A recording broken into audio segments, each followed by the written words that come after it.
நீங்கள் நார்மலாக வந்து எல்லாமே தக்காளி கொஜ்ஜி நார்மலாக செய்வீங்க இல்லைங்களா? அதே இப்போ பாருங்கள், தக்காளி கொஜ்ஜி வந்து இப்போ நான் செய்கிறது வந்து கொஞ்சமாக தக்காளி கொஜ்ஜியில் பட்டாணி ஆட் பண்ணி செஞ்சு பாருங்கள், சூப்பராக இருக்கும். வாங்க பார்க்கலாம், வீடியோக்குள்ளே போகலாம். இப்போ எண்ணெய் தேவையான எண்ணெய் அளவு ஊற்றிக்கணும், சரிங்களா? கடாய் வச்சு ஒரு கொஞ்சம் வந்து இது கொஞ்சம் எண்ணெய் ஜாஸ்தி ஊற்றிக்கோங்க. இப்போ வந்து தேவையான அளவு வந்து கடுகு சீரகம் போட்டுக்கலாம். எண்ணெய் நல்லா காஞ்சிடுச்சு. இப்போ வந்து எங்கள் அம்மா வந்து குருமா வச்சுக்கிறாங்க. அது வந்து வீடியோவில் கமெண்ட் பண்ணாங்க எப்படி செய்யணுன்றது. ஹோம்மேடு சிம்பிளான ரெசிபி, அது வந்து உங்களுக்கு சொல்கிறேன். இப்போ வந்து நல்லா கடுகு வந்து நல்லா பொரியட்டும். கேட்குறதுங்களா? இந்த மாதிரி நல்லா பொரிஞ்சு வந்த பின்னாடி அதில் கடுகு வந்து நல்லா பொரியுது. இந்த மாதிரி டைமில் வந்து கொஞ்சம் இஞ்சி பூண்டு பேஸ்ட் ஆட் பண்ணிக்கலாம். இஞ்சி பூண்டு பேஸ்ட்டு போடுறத விட இதை இந்த மாதிரி போட்டிங்கன்னா இன்னும் சூப்பராக இருக்கும்.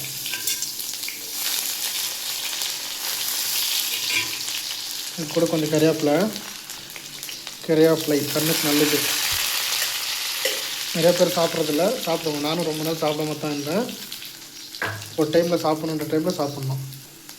அடுத்தது வந்து வெங்காயம் ஸ்லிம் பண்ணிடலாம். ரொம்ப ஸ்லிம் ஆயிடுச்சு. கொஞ்சமாக வெங்காயம் போட்டு லைட்டாக வதங்கிடுச்சு. இது வந்து மோட்டா கடாயின்றதுனால சீக்கிரம் வெந்துடும், சரிங்களா? இப்போ வந்து பட்டாணி ஆட் பண்ணிக்கலாம். நல்லா ஃப்ரெஷ்ஷான பட்டாணி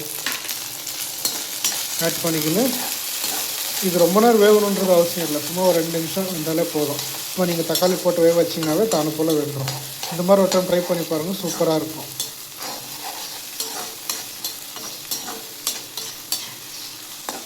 இந்த பட்டாணி கொஞ்சம் லைட்டாக வேகிறதுக்கு லைட்டாக சால்ட் போட்டுக்கலாம்.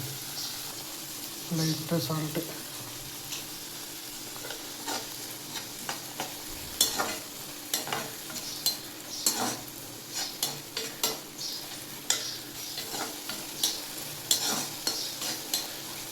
கிட்டத்தட்ட ஒரு 2-3 நிமிஷம் அப்படியே விட்டு கொஞ்சம் நல்லா வெந்த பின்னாடி,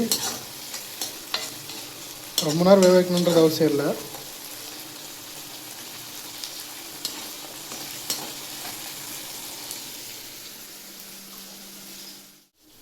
இப்போ வந்து தக்காளி போட்டுக்கலாம்.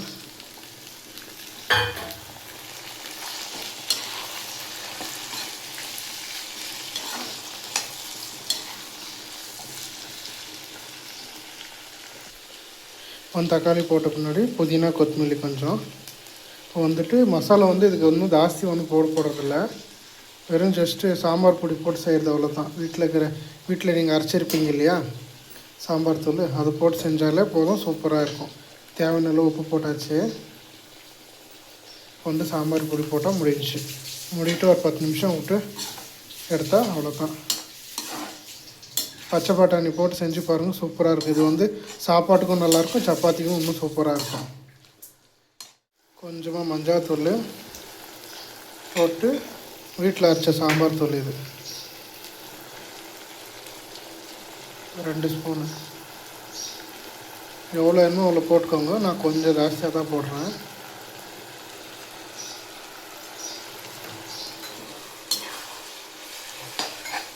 வேறு எதுவுமே வேண்டாம், மிளகாத்தூள் தனியாத்தூள் எதுவுமே வேண்டாம். இதே சூப்பராக இருக்கும் டேஸ்ட்டு.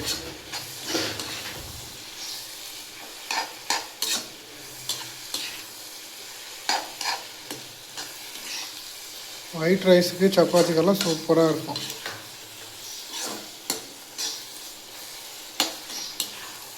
அப்படியே ஸ்லிம்லேயே ஒரு 10 நிமிஷம் வேக விடணும். இது வந்து தண்ணியெல்லாம் ஊற்றக்கூடாது, அப்படியே கெட்டியாக செய்யணும். செஞ்சால் இன்னும் சூப்பராக இருக்கும். தண்ணியை ஊற்றிக்கலாம் உங்களுக்கு வேணும்னா, ஆனால் நான் வந்து கெட்டியாக செய்கிறேன், நல்லா திக்காக. இப்போ ஸ்லிம்மில் வச்சு